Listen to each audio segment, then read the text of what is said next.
സോളിനെ രക്ഷിച്ചുകൊണ്ട് ഇപ്പോൾ സഞ്ജയും തിരിച്ചു വന്നുകൊണ്ടിരിക്കുകയാണ്. ഞാൻ എങ്ങനെയാണ് അവിടെ ഉണ്ടെന്നുള്ള കാര്യമൊക്കെ നീ അറിഞ്ഞിട്ടുണ്ടായിരുന്നെന്ന് സോൾ ചോദിക്കുമ്പോഴത്തേക്കും ബസ് സ്റ്റോപ്പിലെത്തിയ ഞാനാകട്ടെ നീ ബസ്സിലിരുന്ന് ഉറങ്ങുന്നതൊക്കെ കണ്ടിട്ടുണ്ടായിരുന്നു. അങ്ങനെ നിന്നെ ഫോളോ ചെയ്ത് ടാക്സിയിൽ വന്ന സമയത്താണ് നിന്നെയും കണ്ടുമുട്ടിയിട്ടുണ്ടായിരുന്നതെന്നൊക്കെ അവനും അറിയിക്കുന്നു. നമ്മൾ നെയ്ബേഴ്സ് ഒക്കെ ആയിരുന്നല്ലോ. അങ്ങനെ ഇരിക്കെ നീ എന്നെ ഇതിനു മുമ്പ് കണ്ടിട്ടുണ്ടായിരുന്നോ എന്നൊക്കെ സോൾ ചോദിക്കുമ്പോഴത്തേക്കും ഒരിക്കൽ ഞാൻ കൊറിയറൊക്കെ തരുവാനായിട്ട് എത്തിയ ആളാണെന്ന് വിചാരിച്ചുകൊണ്ട് നീമനോട് സംസാരിച്ചിട്ടുണ്ടായിരുന്നു എന്നൊക്കെ സഞ്ജയും സോളിനോട് പറയുന്നു. ഞാനും പലപ്പോഴും അമ്മയുടെ കടയിലൊക്കെ അമ്മ ഇല്ലാത്തപ്പോൾ പോയി ഇരിക്കാറുണ്ട്. നീയും അവിടെ വന്ന് എന്തെങ്കിലുമൊക്കെ മേടിച്ചിട്ടുണ്ടായിരുന്നോ എന്നൊക്കെ സോൾ ചോദിക്കുമ്പോഴത്തേക്കും അവൻ മേടിച്ച ടേപ്പിന്റെ പേരൊന്നും പറയുവാൻ പോലും സാധിക്കുകയില്ലല്ലോ. അതുകൊണ്ട് തന്നെ അവനും ഉറക്കമൊക്കെ നടിച്ചു കിടക്കുന്നു. സഞ്ജയും സോളിനെ വീട്ടിൽ കൊണ്ട് ആക്കിയതിനു ശേഷം തിരികെ പോകുകയാണ്. അങ്ങനെയിരിക്കെ എനിക്ക് തൊടുവാൻ പോലും സാധിക്കാത്തത്ര ഉയരത്തിൽ നിൽക്കുന്ന ഒരു നക്ഷത്രമായിട്ടായിരുന്നു സഞ്ജയനെ ഞാനും കണ്ടിട്ടുണ്ടായിരുന്നത്. പക്ഷെ എന്റെ ടീനേജ് പ്രായത്തിലാകട്ടെ എന്റെ ഒപ്പം ഉണ്ടായിരുന്ന ഒരാൾ തന്നെ ആയിരുന്നു സഞ്ജയും. ഞാൻ ശ്വസിച്ച അതേ ശ്വാസം തന്നെ ആയിരുന്നു അവനും ശ്വസിച്ചിട്ടുണ്ടായിരുന്നത്. ഞാൻ നോക്കിയ അതേ ആകാശത്തേക്ക് തന്നെ ആയിരുന്നു അവനും നോക്കിയിട്ടുണ്ടായിരുന്നത്. ഞാൻ നടന്ന അതേ വഴിയിലൂടെ ആയിരുന്നു അവനും നടന്നിട്ടുണ്ടായിരുന്നത്. അവനാകട്ടെ എന്റെ പേര് പോലും അറിയാമായിരുന്നു. ഞാൻ അപകടത്തിൽപ്പെട്ടപ്പോഴത്തേക്കും അവനായിരുന്നു എന്നെ രക്ഷിച്ചിട്ട് പോലും ഉണ്ടായിരുന്നത്. അങ്ങനെയിരിക്കെ ഇത്രയേറെ കണക്ഷൻ ഞങ്ങൾ തമ്മിൽ ഉണ്ടായിട്ടും അതൊന്നും തന്നെ മനസ്സിലാക്കാതെ ഞാൻ പോയത് കൊണ്ടായിരിക്കാം എനിക്ക് അവനെ രക്ഷിക്കാനായിട്ട് മറ്റൊരു അവസരം കൂടി വിധി നൽകിയിട്ടുണ്ടാകുക. ഈ ഒരു അവസരത്തിൽ എനിക്ക് അവനെ രക്ഷിക്കുവാനായിട്ട് സാധിക്കുമോ എന്നൊക്കെ സോളും ഓർക്കുന്നു. സോളിന്റെ വലിയൊരു വിളിയൊക്കെ കേട്ടിട്ടായിരുന്നു സഞ്ജയ് എണീറ്റ് വരുന്നത്. സഞ്ജയോട് സോൾ വെളിയിലേക്കൊക്കെ ഇറങ്ങി വരുവാനായിട്ട് ആവശ്യപ്പെടുന്നു. അങ്ങനെ അവൻ വെളിയിലേക്ക് വന്ന് കഴിയുമ്പോഴത്തേക്കുമാണ് അവിടെ ഉണ്ടായിരുന്ന ഒരു റെയിൻബോ ഒക്കെ കാണിക്കുവാനായിട്ടാണ് അവൾ വെളുപ്പിച്ചെന്ന കാര്യമൊക്കെ അവന് മനസ്സിലാക്കുന്നത്. പക്ഷെ അവന് നോക്കിയിട്ട് അതൊന്നും കാണുവാനായിട്ട് സാധിക്കുന്നുണ്ടായിരുന്നില്ല. അവളും അകത്തുണ്ടായിരുന്ന പൈപ്പൊക്കെ തുറന്നിട്ട് അതിൽ നിന്നും വെള്ളമൊക്കെ ചീറ്റിക്കുകയാണ്. അങ്ങനെ അവൾ വെള്ളം ചീറ്റിക്കുമ്പോഴത്തേക്കും ആ ഒരു വെള്ളത്തിലൂടെ മഴവിൽ കാണുവാനായിട്ട് സഞ്ജയ്ക്കും സാധിക്കുന്നു. അമ്മയും വേസ്റ്റൊക്കെ കളയുവാനായിട്ട് ഇറങ്ങിയ സമയത്തായിരുന്നു പെട്ടെന്ന് മഴയൊക്കെ പെയ്തു എന്നൊക്കെ സംശയിക്കുന്നത്. പക്ഷെ അമ്മ മുകളിലേക്ക് നോക്കുമ്പോഴത്തേക്കുമാണ് അവളാണ് ഈ വെള്ളമൊക്കെ കളയുന്നതെന്ന കാര്യം അമ്മ മനസ്സിലാക്കുന്നതും. അങ്ങനെ അമ്മയും അവളെ ഇട്ട് ഓടിച്ചുകൊണ്ടൊക്കെ ഇരിക്കുമ്പോഴത്തേക്കും അതൊക്കെ കണ്ട് ചിരിച്ചുകൊണ്ട് സഞ്ജയും പോകുവാനായിട്ടൊക്കെ നോക്കുന്നു. പക്ഷെ അപ്പോഴായിരുന്നു അവിടെ ഉണ്ടായിരുന്ന ഒരു ബ്രായൊക്കെ അവിടെ നിന്നും പറന്ന് നേരെ സഞ്ജയുടെ റൂഫിന്റെ ടോപ്പിലേക്കൊക്കെ വന്ന് വീഴുന്നത്. പിറ്റേ ദിവസം രാവിലെ സ്കൂളിലേക്ക് പോകുവാനായിട്ട് സോൾ ഒരുങ്ങി നിൽക്കുമ്പോഴത്തേക്കും സോളിന്റെ കയ്യിൽ ഒരു കവറിൽ അതൊക്കെ ഇട്ട് കൊടുക്കുകയാണ് സഞ്ജയും. ആദ്യം അവളാകട്ടെ സഞ്ജയ് എന്തോ ഗിഫ്റ്റ് ഒക്കെ നൽകുന്നത് ആയിരിക്കുമെന്നൊക്കെ തെറ്റിദ്ധരിക്കുന്നു. പിന്നീടാണ് അത് എന്താണെന്നൊക്കെ കാണുന്നത്. അവളും ഇത് എന്റേതല്ല മുത്തശ്ശിയുടേതാണെന്നൊക്കെ പറഞ്ഞ് ഒഴിവാക്കുവാനായിട്ട് നോക്കുന്നുണ്ടെങ്കിലും അവനും ഞാൻ ആരുടേതാണെന്നൊന്നും ചോദിച്ചില്ലല്ലോ എന്നൊക്കെ ചോദിക്കുന്നു. സോളും തന്റെ ജീവനൊക്കെ രക്ഷിച്ചതിൽ സഞ്ജയോട് വീണ്ടും നന്ദിയൊക്കെ പറയുന്നു.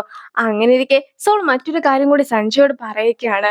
അവനും ഒരു ഗേളുമായിട്ട് ഫ്രണ്ട്സ് ആയിട്ട് ഇരിക്കുവാനായിട്ട് സാധിക്കുകയില്ല എന്നൊക്കെ സോളിനോട് പറഞ്ഞിട്ടുണ്ടായിരുന്നല്ലോ.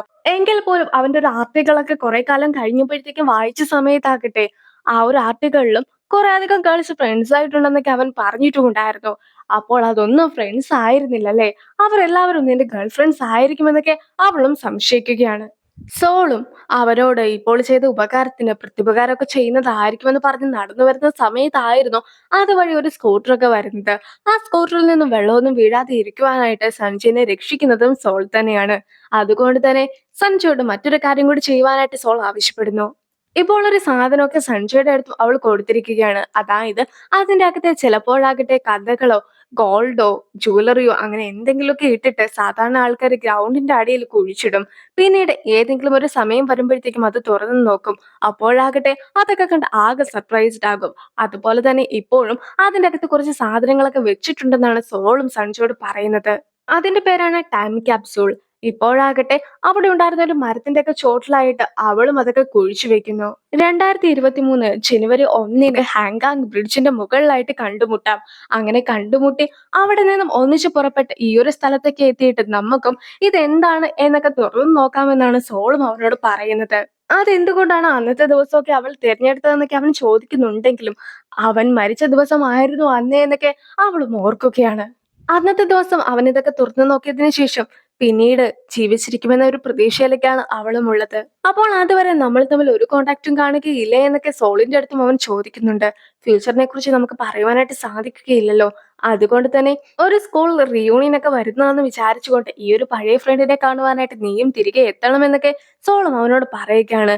പക്ഷെ നീ എന്റെ ഫ്രണ്ട് അല്ലെന്നൊക്കെ ഞാൻ പറഞ്ഞതല്ലേ എന്ന് ചോദിച്ചുകൊണ്ട് സഞ്ജയും നടക്കുന്നു. അപ്പോഴായിരുന്നു ഇതിനു മുമ്പ് ഇൻഹ വിളിച്ചതിനെ കുറിച്ചൊക്കെ അവനും ഓർക്കുന്നത്. അന്നാകട്ടെ സഞ്ജയനെ അന്വേഷിച്ചുകൊണ്ട് സോളും അവനെ കാണുവാനായിട്ട് എത്തിയിട്ടുണ്ടായിരുന്നുവെന്നും പിന്നീട് സോൾ അവിടെ നിന്നും വീണിട്ടുണ്ടായിരുന്നുവെന്നുമൊക്കെ ഇൻഹയും പറഞ്ഞിട്ടുണ്ടായിരുന്നല്ലോ. അതിനും ശേഷം ടൈസങ്ങിന് പിന്നാലെ ഒരു പെണ്ണൊക്കെ നടക്കുന്നുണ്ട്. ആ ഒരു പെണ്ണിന്റെ ശല്യമൊക്കെ ഇല്ലാതാക്കുവാനായിട്ട് വെറുതെ ഒരാളെ ഡേറ്റ് ചെയ്തത് മാത്രമാണ് ടൈസൺ.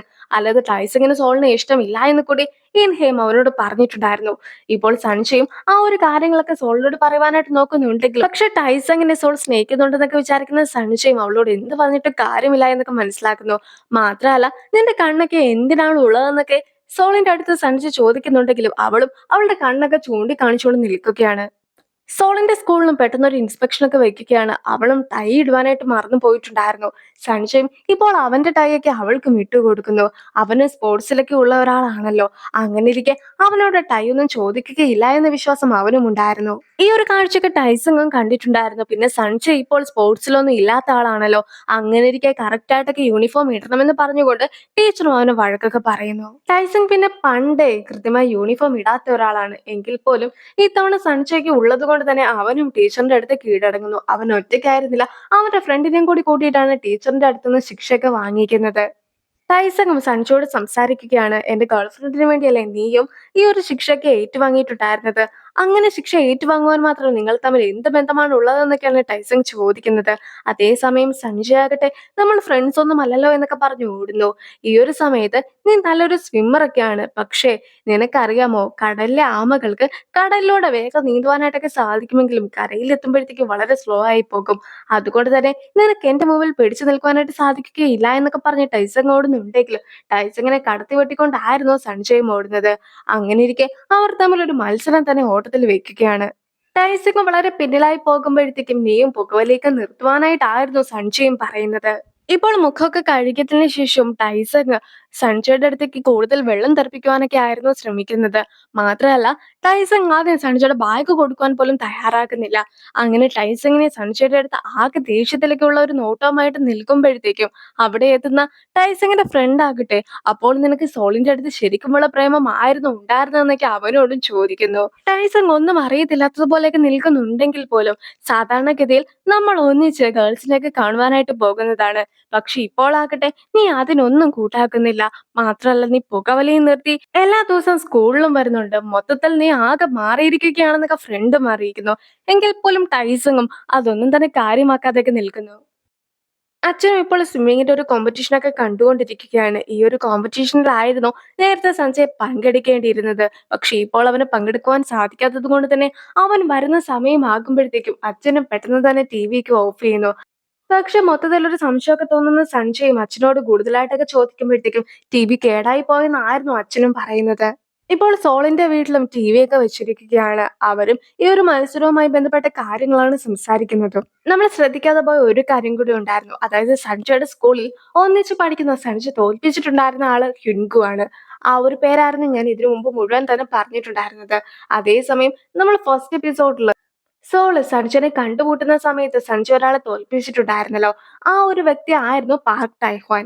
ഇപ്പോഴത്തെ മത്സരത്തിൽ കൊറിയ റെപ്രസെന്റ് ചെയ്ത് പോകുന്നത് തന്നെ ടൈഹ്വാൻ ആണ്. ചേട്ടനും ഈ ഒരു മത്സരത്തിലാകട്ടെ ആദ്യത്തെ റൗണ്ടിൽ തന്നെ കൊറിയ ജയിക്കുക എന്ന് പറയുന്നത് തന്നെ വലിയൊരു കാര്യമാണ്. അങ്ങനെ ഇരിക്കെ അവന് ഗോൾഡ് മെഡൽ പോലും കിട്ടുമെന്ന പ്രതീക്ഷയാണ് എനിക്കുള്ളതെന്നൊക്കെ പറയുന്നു. ഈ ഒരു സമയത്ത് അതൊക്കെ കേൾക്കുന്ന സോളും ഇവൻ സഞ്ജയുടെ മുമ്പിൽ പോലും തോറ്റുപോയിട്ടുണ്ടായിരുന്നു എന്ന കാര്യമൊക്കെ ഓർത്തു നോക്കുകയാണ്. അപ്പോഴായിരുന്നു സഞ്ജയനെ കുറിച്ചും അവൾ കൂടുതലായിട്ടൊക്കെ ആലോചിക്കുന്നത്. അങ്ങനെ സോളും നാളെ നീ ഫ്രീ ആണോ എന്നൊക്കെ ചോദിച്ചുകൊണ്ട് സഞ്ജയ്ക്കൊരു മെസ്സേജും അയക്കുന്നു. ഇപ്പോളാകട്ടെ സഞ്ജയും സോളിന്റെ ഒപ്പം പോകുവാനായിട്ട് പിറ്റേ ദിവസം റെഡി ആയിരിക്കുകയാണ്. നമുക്കൊരു മൂവിക്കൊക്കെ പോകാമെന്നായിരുന്നു അവളും അവനോട് പറഞ്ഞിട്ടുണ്ടായിരുന്നത്. നിന്റെ ബോയ് ഫ്രണ്ട് എന്താ തിരക്കിലാണോ? അതുകൊണ്ടാണോ നീ എന്നെ വിളിച്ചിട്ടുണ്ടായിരുന്നതെന്നൊക്കെ സഞ്ജയ് ചോദിക്കുമ്പോഴത്തേക്കും അവളും ഞാൻ നിനക്ക് പല രീതിയിൽ നന്ദിയൊക്കെ പറയുവാനായിട്ടുണ്ടായിരുന്നു. അതുകൊണ്ടാണ് നിന്നെയും കൂട്ടിക്കൊണ്ട് പോകുന്നതെന്നാണ് അവന്റെ അടുത്തും പറയുന്നത്. അങ്ങനെ അവർ പോകുന്ന വഴിക്കാകട്ടെ ഒരു ചെറിയ ടി.വിയില് സ്വിമ്മിങ്ങിന്റെ കോമ്പറ്റീഷനൊക്കെ ആയിരുന്നു വെച്ചിട്ടുണ്ടായിരുന്നത്. അതില് ടൈഹ്വാൻ തന്നെ വിജയിക്കുന്നുമുണ്ട്. പക്ഷെ സഞ്ജയ് ഇത് കാണാതിരിക്കുവാനായിട്ട് അവളും അവന്റെ ഷൂസിന്റെ പേരൊക്കെ പറയുമ്പോഴത്തേക്കും അവനും അവന്റെ ഷൂസ് ഒക്കെ നോക്കുകയാണ്. സോളും ഞാൻ നിന്റെ ഷൂസിലൊക്കെ നോക്കിപ്പിച്ചു എന്ന് പറഞ്ഞുകൊണ്ട് അവളും ആകെ ചിരിച്ചുകൊണ്ട് അവൻ അതൊന്നും കാണാതിരിക്കുവാനായിട്ട് മാക്സിമം ശ്രമിക്കുന്നു.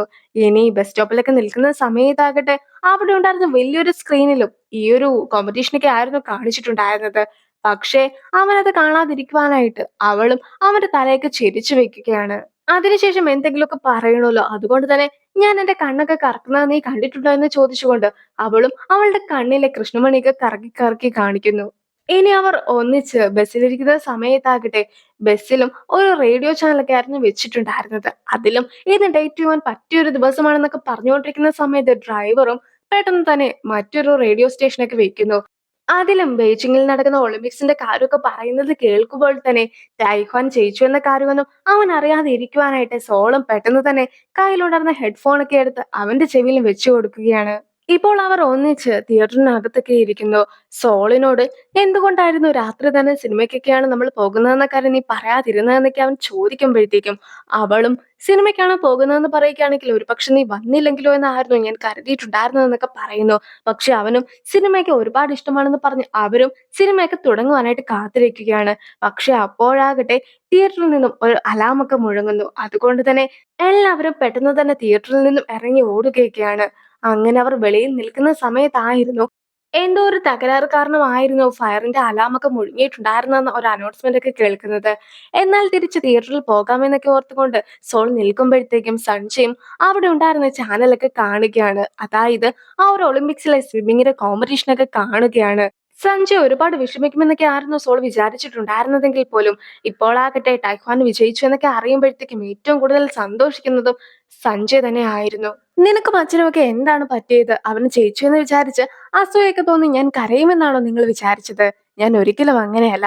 പിന്നെ 19ാമത്തെ വയസ്സിൽ എനിക്ക് പിന്നീട് നീന്തുവാനായിട്ട് സാധിക്കുകയില്ല എന്ന കാര്യം മുൻകൂട്ടി ഞാൻ അറിയുകയായിരുന്നെങ്കിൽ പോലും ഒരിക്കലും ഞാൻ നീന്തൽ പഠിക്കാതിരിക്കുകയൊന്നുമില്ലായിരുന്നു. ഞാൻ നീന്തിയ സമയങ്ങളിലായിരുന്നു ഏറ്റവും കൂടുതൽ എൻജോയ് ചെയ്തിട്ടുണ്ടായിരുന്നത്. അതുകൊണ്ട് തന്നെ ഇപ്പോഴും ഞാൻ ഒരുപാട് ഹാപ്പിയാണെന്നൊക്കെ സഞ്ജയും പറഞ്ഞു കൊടുക്കുന്നു. ഹ്യുൻജുവും ഇപ്പോൾ ചേട്ടനെ കാണുവാനായിട്ട് എത്തിയിരിക്കുകയാണ്. ചേട്ടനും അവൾക്ക് ഷർട്ടൊക്കെ നൽകിയിട്ടുണ്ടായിരുന്നല്ലോ. പക്ഷെ ഇത്രയും വൈകിയൊക്കെ ഷർട്ട് തിരിച്ചു തന്നതിൽ ചീത്തയൊക്കെ വിളിച്ചുകൊണ്ടായിരുന്നു ചേട്ടനും ആ ഒരു ബാഗൊക്കെ തുറക്കുന്നതെങ്കിൽ പോലും അതിന്റെ അകത്തും പുതിയ ഷർട്ടാണെന്നൊക്കെ കാണുമ്പോഴത്തേക്കും ചേട്ടനും ഒരുപാട് ഹാപ്പി ആക്കുന്നു. മാത്രമല്ല ആ ഷർട്ടൊക്കെ ചേട്ടന് ഇഷ്ടപ്പെടുന്നുമുണ്ട്. പിന്നെ ഹ്യുൻജുവിന്റെ അങ്കിളിനെ ചെന്ന് കണ്ടു കഴിഞ്ഞപ്പോഴത്തേക്കും അങ്കിളും റിയൽ ആണെന്ന് തോന്നിക്കുന്ന രീതിയിലുള്ള പല്ലൊക്കെ ആയിരുന്നു ചേട്ടന് വെച്ചു കൊടുത്തിട്ടുണ്ടായിരുന്നത്. അതിന്റെ സന്തോഷം കൂടി ഇപ്പോൾ ചേട്ടനുണ്ട്. അങ്ങനെ ഹ്യുൻചു നടക്കുവാൻ തുടങ്ങുമ്പോഴത്തേക്കും ഒരു സൈക്കിളും അതുവഴിയെ വരുന്നു. പക്ഷെ സൈക്കിൾ ഇടിക്കാതെ ഹ്യുൻചുവിനെ പിടിച്ചു നിർത്തിയിട്ടൊക്കെ ഉണ്ടായിരുന്നതും ചേട്ടനാണ്. ചേട്ടനോടും ഹ്യുൻചുവിന്റെ ഒരു ഇഷ്ടമൊക്കെ തോന്നിപ്പോകുന്നു. അങ്ങനെ ഇരിക്കെ അവനെ പോലെയുള്ള ഒരാളെ സ്നേഹിക്കുവാനൊന്നും പാടില്ല എന്ന് ഹ്യുൻചു സ്വയം പറഞ്ഞും പഠിപ്പിക്കുന്നു. സഞ്ജയും സോളും കൂടി ഇപ്പോൾ തിരിച്ചു വന്നുകൊണ്ടിരിക്കുകയാണ്. ഞാനും ദിവസവും 2, 3 സിനിമയൊക്കെ കണ്ടുകൊണ്ടിരുന്ന ഒരാളാണ്. മാത്രമല്ല വലുതാകുമ്പോഴത്തേക്കും ഒരു മൂവി ഡയറക്ടർ ആകണമെന്നായിരുന്നു എന്റെ ആഗ്രഹം എന്നൊക്കെ അവളും പറയുന്നു. അതെന്താണ് നീ അങ്ങനെയൊക്കെ പറയുന്നത്? ഇനി നടക്കുവാൻ പോകുന്ന കാര്യമല്ലേ അതൊക്കെ. പക്ഷെ നീ ഉപയോഗിക്കുന്നതെല്ലാം തന്നെ ഭൂതകാലമാണല്ലോ എന്നൊക്കെ അവനും പറയുന്നുണ്ട്. ആരോഗ്യമുള്ള കാലുകളൊക്കെ വെച്ചുകൊണ്ട് തന്നെ കോളേജിലേക്കുള്ള എക്സാം ഒക്കെ പാസ്സാകണമെന്നതാണ് എന്റെ ഇപ്പോഴത്തെ വലിയ ആഗ്രഹം എന്നൊക്കെ അവളും പറയുന്നു. മാത്രല്ല അവനും ഇനി തനിക്ക് എക്സാംസ് ഒക്കെ എഴുതേണ്ടതായിട്ടുമുണ്ടെന്ന് അറിയിക്കുകയാണ്. അവനും സ്വിമ്മിങ് അല്ലാതെ മറ്റൊന്നും തന്നെ അറിയിക്കുകയില്ല എന്ന രീതിയിലൊക്കെ സംസാരിക്കുമ്പോഴത്തേക്കും ആരാണ് നിന്നോട് ഇങ്ങനെയൊക്കെ പറഞ്ഞത്? നിനക്ക് ഡോക്ടറിന്റെ വേഷം ഇട്ടിട്ടുണ്ടെങ്കിലും മിലിറ്ററിയുടെ യൂണിഫോം ഇട്ടിട്ടുണ്ടെങ്കിലും ഫയർ ആൻഡ് റെസ്ക്യൂന്റെ യൂണിഫോം ഇട്ടിട്ടുണ്ടെങ്കിലും ഹാൻഡ് ബുക്ക് ഒക്കെ ഇട്ടിട്ടുണ്ടെങ്കിൽ പോലും എല്ലാം തന്നെ നിനക്ക് വളരെയധികം ചേരുന്നതായിരിക്കുമെന്നൊക്കെ നേരിട്ട് കണ്ടിട്ടുള്ളത് പോലെയൊക്കെ സോളും സംസാരിക്കുന്നത്. അങ്ങനെ അവർ നേരെ ചെല്ലുമ്പോഴത്തേക്കും അവിടെ ഒരു കാറിൽ വന്ന് ഇറങ്ങിയിട്ടുണ്ടായിരുന്ന സോളിന്റെ അമ്മേനെയും അവർ കാണുന്നു. പക്ഷെ സോളും അവനെ ഒളിച്ചു നിർത്തിയിരിക്കുകയാണ്. അയാൾ പോകുന്നതിന് മുമ്പായിട്ട് അമ്മേനെ ഹഗ് ചെയ്യുന്നതൊക്കെ അവരും കാണുന്നു. അവരും ഒരു വണ്ടിയുടെ പിറകിലൊക്കെ ആയിരുന്നു ഒളിച്ചിരുന്നിട്ടുണ്ടായിരുന്നതെങ്കിലും വണ്ടിയൊക്കെ പോകുമ്പോഴത്തേക്കും ആകട്ടെ ഒരു പോസ്റ്റിനൊക്കെ താഴെ ചാരിയൊക്കെ നിൽക്കുകയാണ് അവരും. എന്തായാലും അവർ അങ്ങനെയൊക്കെ നിന്നിട്ടുണ്ടായിരുന്നത് കൊണ്ട് തന്നെ അമ്മയും അവരെ കണ്ടില്ല. ഇനി സോളും ആദ്യം താഴേക്കൊക്കെ ഇറങ്ങുന്നു. അപ്പോൾ ആ ഒരു സീനോട് കൂടി ഈ ഒരു വീഡിയോ അവസാനിപ്പിക്കുന്നു. അടുത്തൊരു വീഡിയോ ആയിട്ട് ഇത്രയും വേഗം കാണാം. ബൈ.